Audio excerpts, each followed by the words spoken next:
this afternoon. We're going to outline for you what I think is an example of a epidemic across the United States. It's gangs and guns. And I am going to take this one case that my general crime deputies and supervisors solved as an example, but you can duplicate this if you watch the crime trends all across the country. Our detectives, who are simply the very best, started this investigation beginning March the 11th. We had 38 car burglaries in the South Lakeland area, and they were committed in three what I would call from middle class to upscale neighborhoods. 13 burglaries occurred in Reflections West, 11 burglaries occurred in Christina Oaks, and 14 burglaries occurred in Highlands Crossing and Mission Hills. Interestingly enough, during these 38 burglaries, many of the car doors were left unlocked. They actually broke the windows on others. But they would bypass valuables because they were looking for guns. Did you hear what I said? They would actually leave valuables or credit cards that they could be tracked with because they were after guns. They were incredibly organized. They would focus on vehicles that had pro-gun stickers on the car. They would look for any sticker that would give the indication that this person is super conservative, liked guns, and that would be the target in their neighborhood.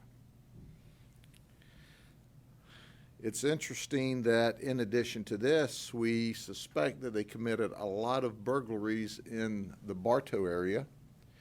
We're working with the Bartow Police Department, and they're following up at this time because when we were interviewing some of our suspects, they went, well, what about the Bartow crimes?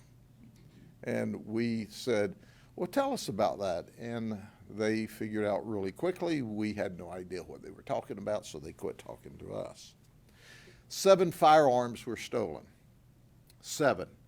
Now, I want to underscore that all of those firearms that were stolen went to the street to commit other crimes. We recovered only 2 of the firearms. We recovered the other 2 firearms in commission of other crimes. 5 of them are still outstanding.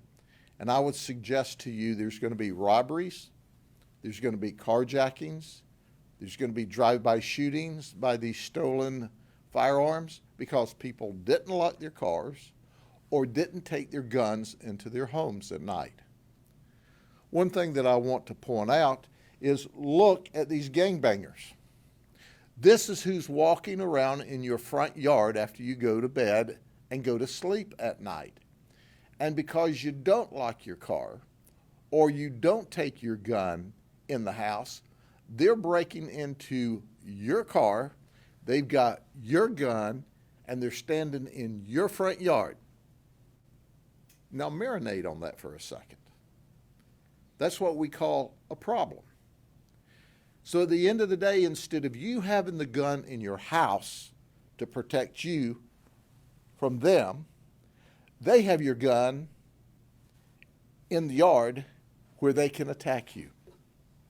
Fortunately, in these cases, none of that occurred. Now, of the 6, we were able to do gang enhancements on 4 of them, but all of these folks are certified, pedigreed gang members. Now, anytime we can enhance the crimes, then the penalty phase goes up. For a third-degree felony becomes a second-degree felony, a second-degree felony becomes a first-degree felony, and there's enhancements in the sentencing guidelines as well.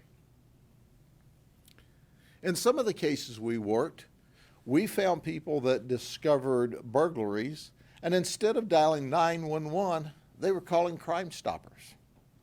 And we weren't hearing about the crime for hours. Listen, folks, if you have an instant crime, something's happening now, that's not the time to call Crime Stoppers. You need to dial 911. I've made the statement before, and this is part of what I want to talk about. We're not going to allow kids to kill kids. We're not going to allow young men to kill young men. We're not going to allow gangbangers to shoot up other gangbangers' homes, their houses, their mom's houses.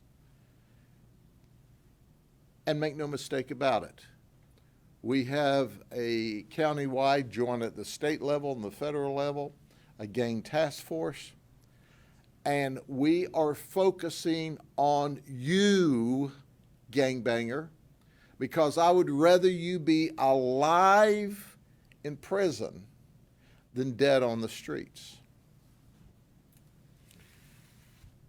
You can't reboot life. They watch this stuff on video games and they hit reboot.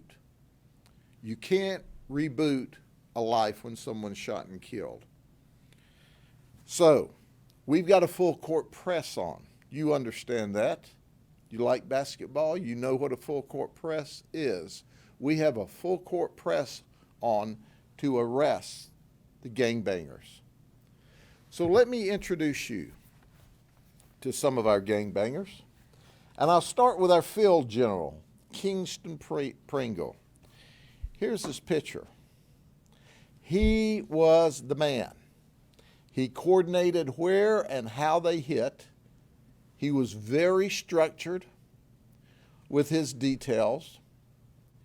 He was the youngest one. He was 16 years of age when this was occurring. And yet he had 22-year-old kids following him, 21-year-olds doing what he said. He talked people into joining him. We know that he attended Kathleen and Bartow High School. Last year was a junior. He wasn't enrolled in school at all. But now he is in school. He's in the Polk County Jail School. That's right. He's in juvenile lockup, waived to adult court, and I make him go to school. I'm now his daddy. And he's going to behave every day. He's going to go to bed when he's supposed to go to bed. He's going to get up when he's supposed to get up. And he's going to go to school every day and behave. And that's where he is now. We've charged him with 2 counts of armed burglary, 19 counts of burglary of conveyances, 12 counts of attempted burglary, possession of a firearm by a minor, 2 counts, possession of a machine gun. Did you hear what I said? I spoke clearly. I want to articulate. He had a machine gun. So what's a machine gun?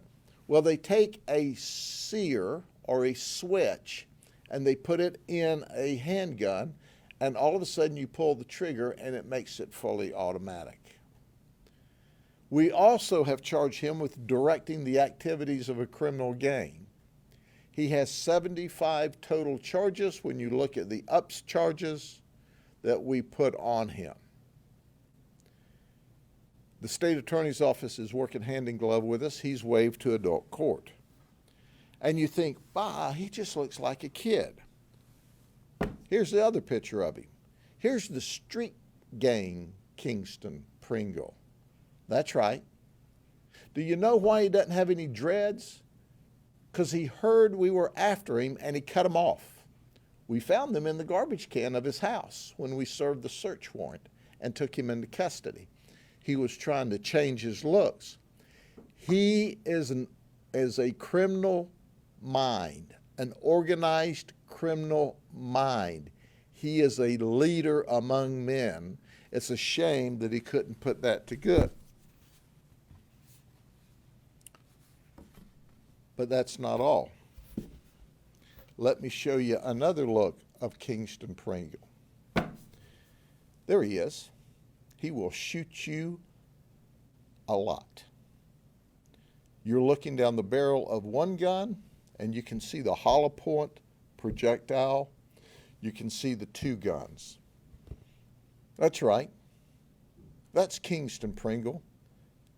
Don't be mistook by his clean-cut haircut that he created so that he would look young and like a kid.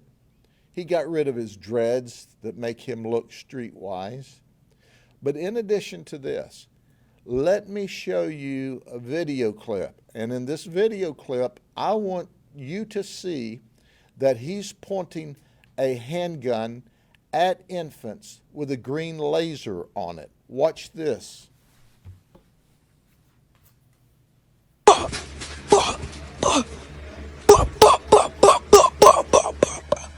the fuck.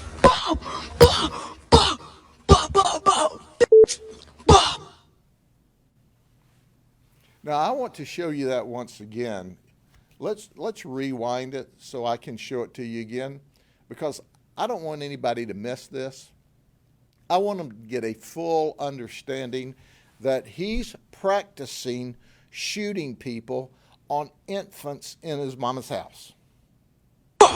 And he will shoot you just as quickly as he practiced on these babies by pointing this laser at them. I want you to see this again, because he is in school.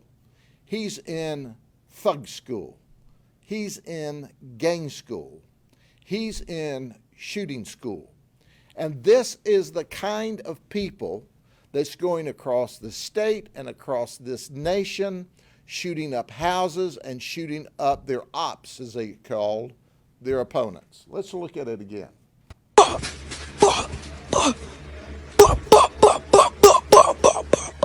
Get the fuck.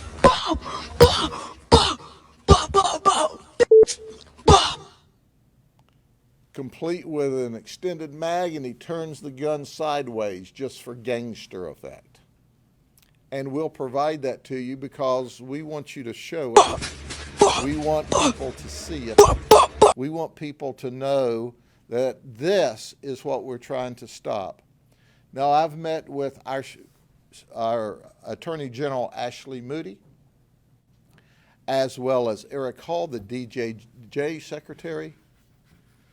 And as a result of that meeting, and I've met with Sheriff Gualtieri, we are creating and are going to request of the legislature this year legislation that will make it toxic for a kid to have a gun, for a kid to do something like this. I mean toxic. And what do I mean by that? We can't probation these people and send them to the streets. We've got to send them to programs and have intense therapy why they're incarcerated, why they're locked up for a period of time, so they understand this is not a video game. There is no reboot to this, that people die. And I appreciate our Attorney General and Sheriff Gualtieri, who's my partner on the Florida Sheriff's Association Legislative Committee. In fact, he's the chair of our committee, as well as Eric Hall supporting us. And we are working with the legislators at this time. It's about saving their lives. It's about sending an early message so that somebody with a stolen gun is not out on unsupervised probation at 14, 15, 16, 17 years of age, but are being appropriately trained about the dangers of these firearms. But let me move on for a second. Here's Javin Sterling. He was 18 at the time. He's currently out on bond, wearing a GPS monitor. This is a sad story. Blue, as his nickname is, was playing basketball for Weber. He was from Lakeland. He had no criminal history. He was groomed and recruited by Kingston Pringle, who was much younger than him.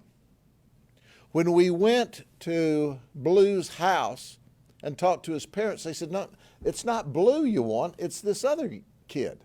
They go, no, it's Blue. No, Blue's not a problem. Blue never causes a minute's problem. He's in college playing basketball. Not anymore.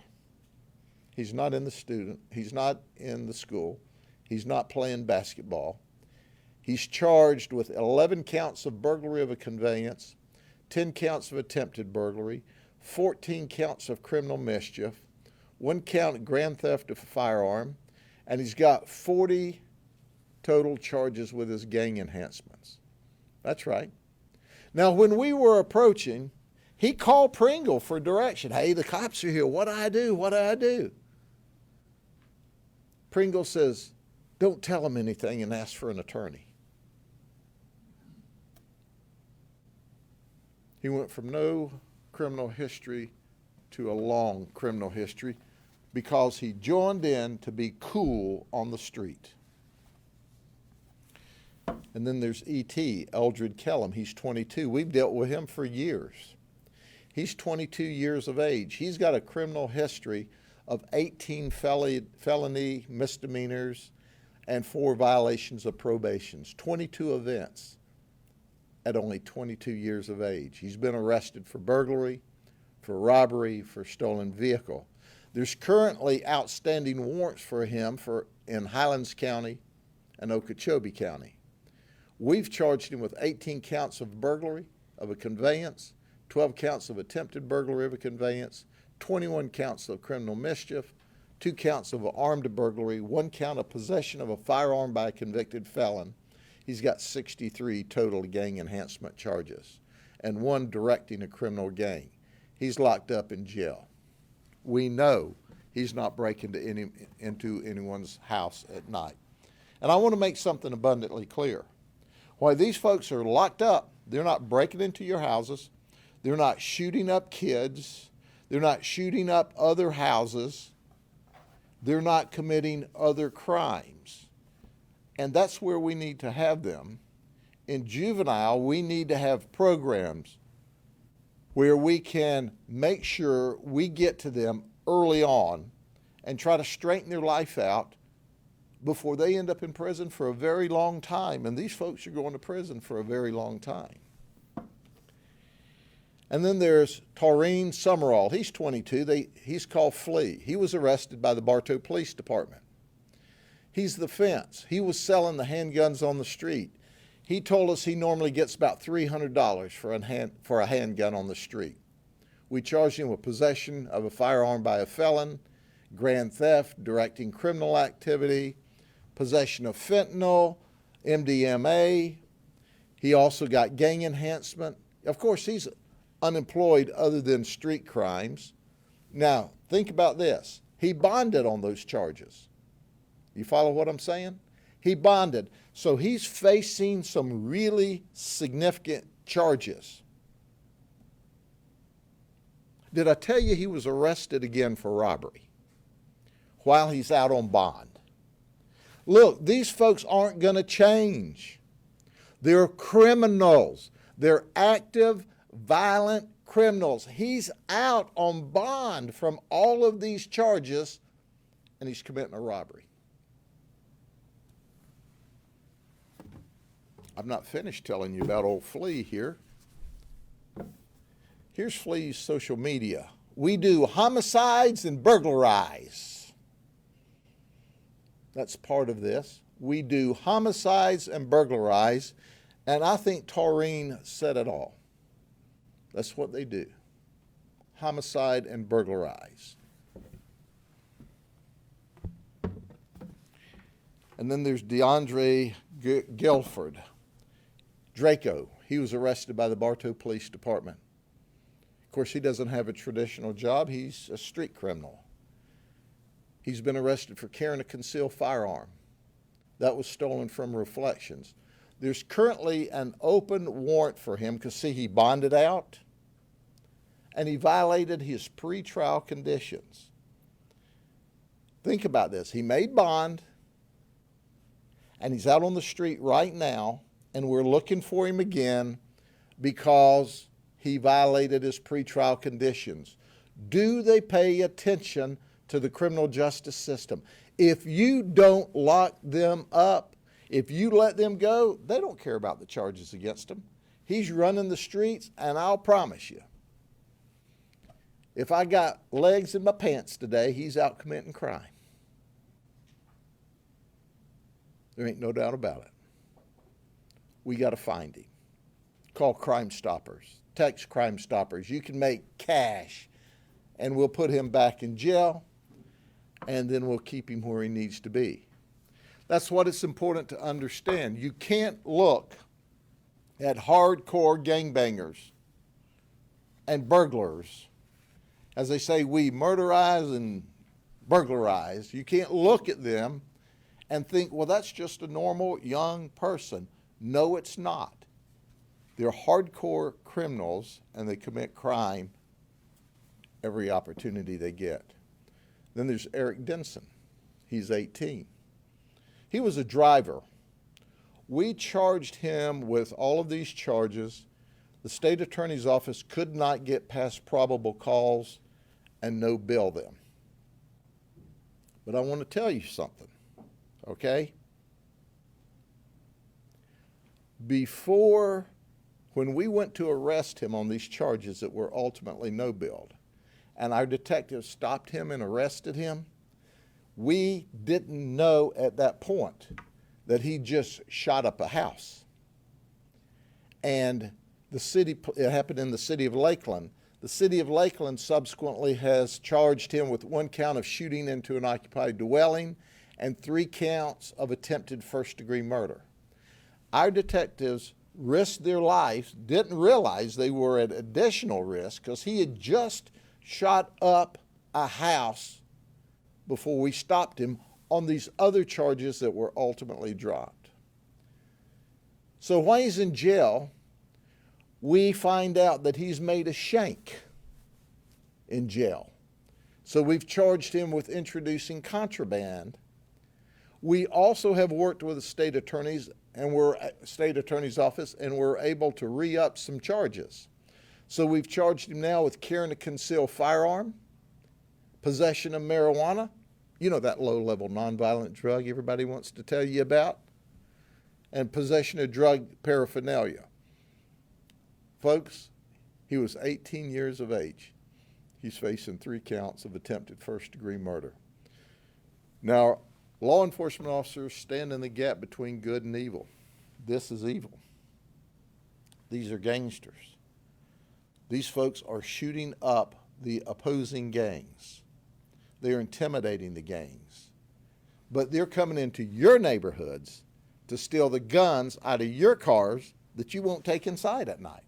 Now, I love y'all, but I'd sure love it if you would take your guns in your house at night and lock your cars so that you didn't give them to these folks who are going to take them to the streets and shoot each other. And if you happen to get in the way, they're going to shoot you too. Folks, we've got to make a difference. It's not all right for kids to shoot kids. It's not all right to shoot up houses. Another gang that we arrested, the guy for burglary, pointed a gun at a neighbor who came out and discovered the burglary. We arrested the juvenile, 13 years of age. 4 months later, he shot a Lakeland police officer because he was out. He should have been in a program where we were teaching him how wrong it is to have a gun, break into houses, and shoot law enforcement officers. We're not going to accept this. We're just not going to accept this. I've worked with the community as well. Our community supports us arresting people that are shooting up the community. Now, our crime's still at a 51-year low.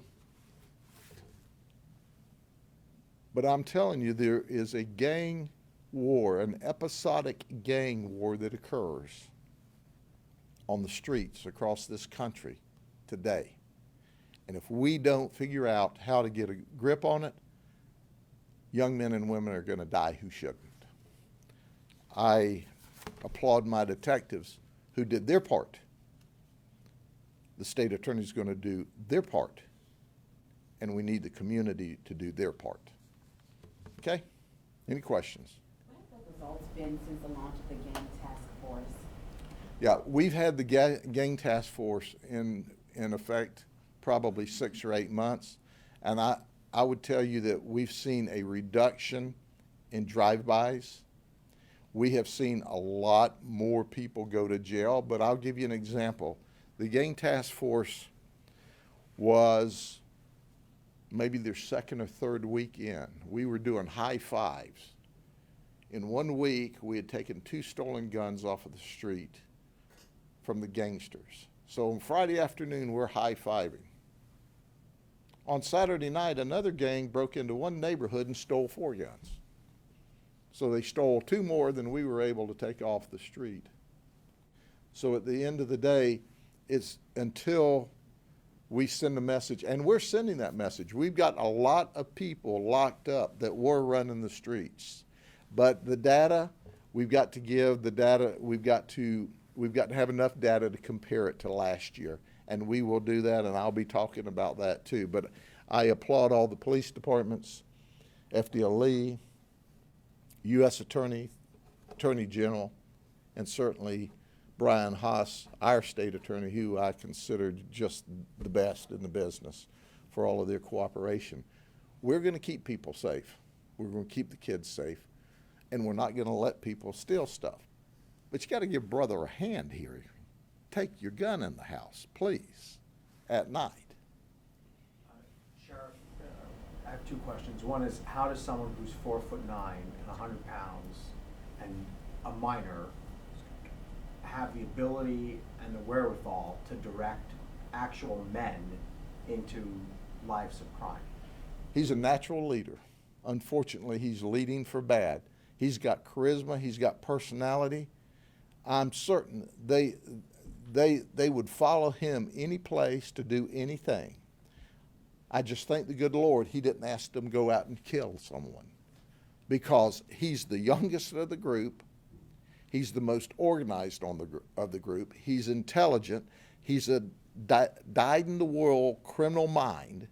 He plans these burglaries out. He recruits people to do it with him. It's part of the gangster culture. And he's remarkable at being a criminal.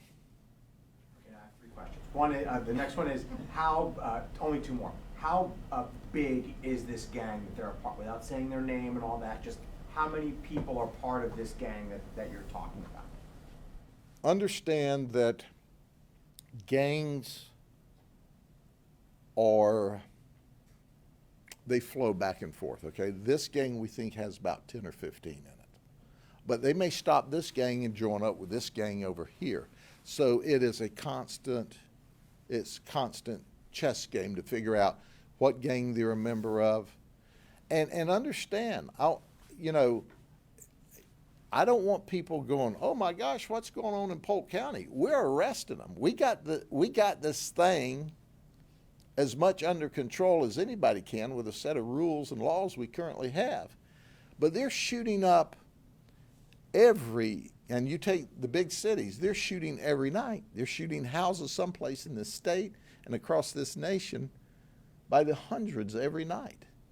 They look at the video, they make their own rap videos with the guns. There's a reason. There's a reason why, this is some of his social media posts, because he's bad.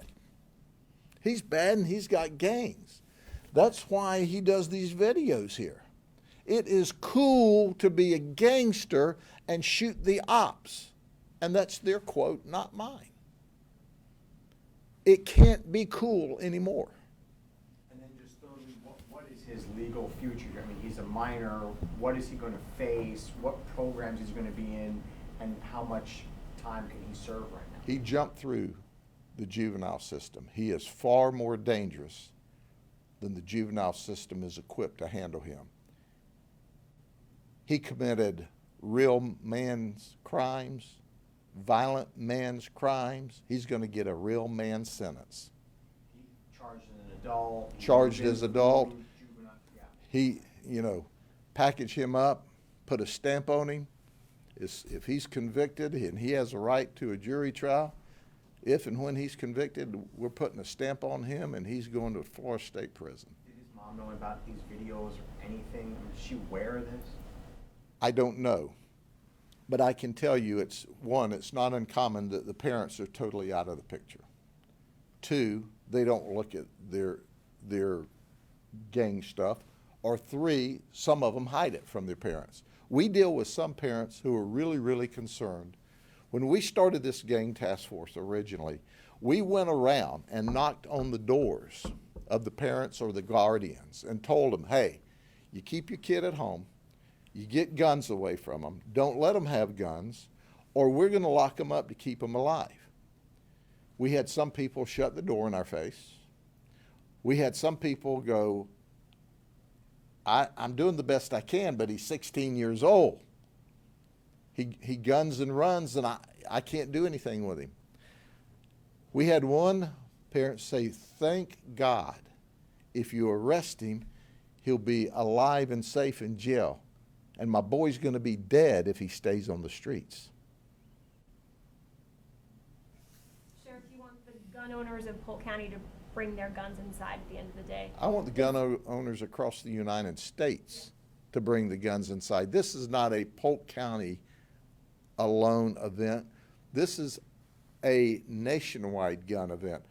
Look, y'all know I'm a big Second Amendment guy. You can't own too many knives or too many guns, but you've got to be responsible. And leaving them in your cars for somebody to break in and steal and have your gun to then shoot it up on the streets is not acceptable.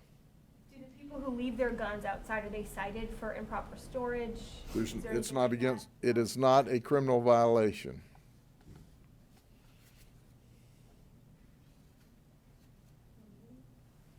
Okay, we've got one other video we're going to play. If there any more questions?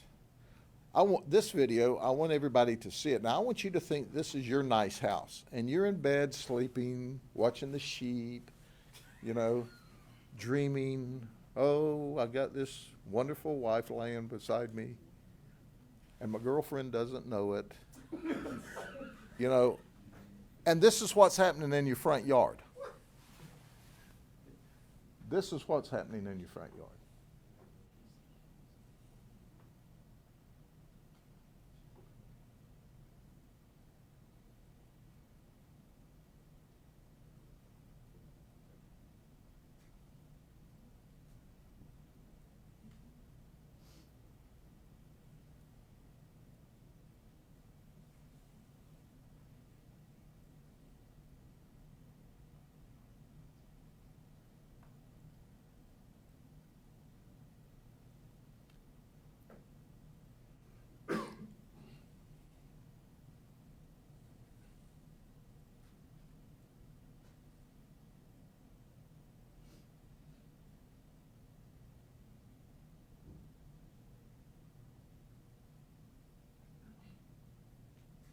Motion light turns on, they don't flinch.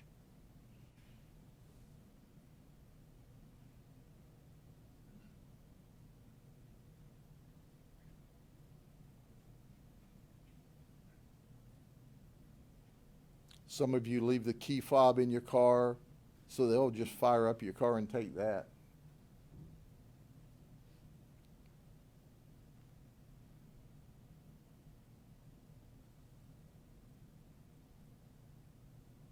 Trying to get in the car.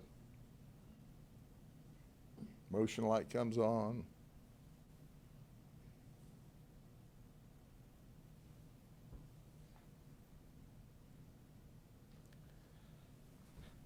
Now, this is not a news flash, but it is a good training tool for the community.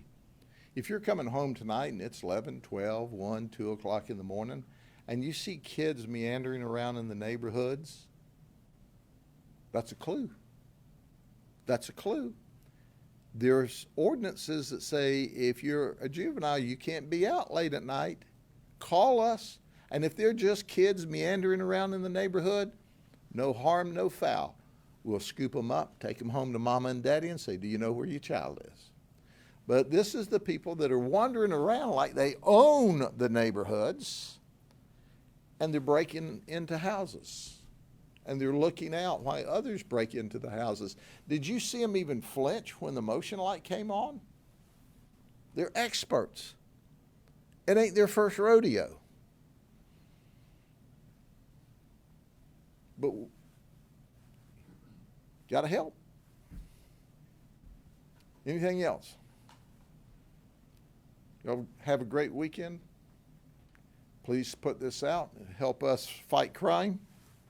Hope your favorite college football team wins, unless your favorite team is playing against the Gators, because this year they need all the help they can get. See y'all later. Can you do the sheep thing for us? What is it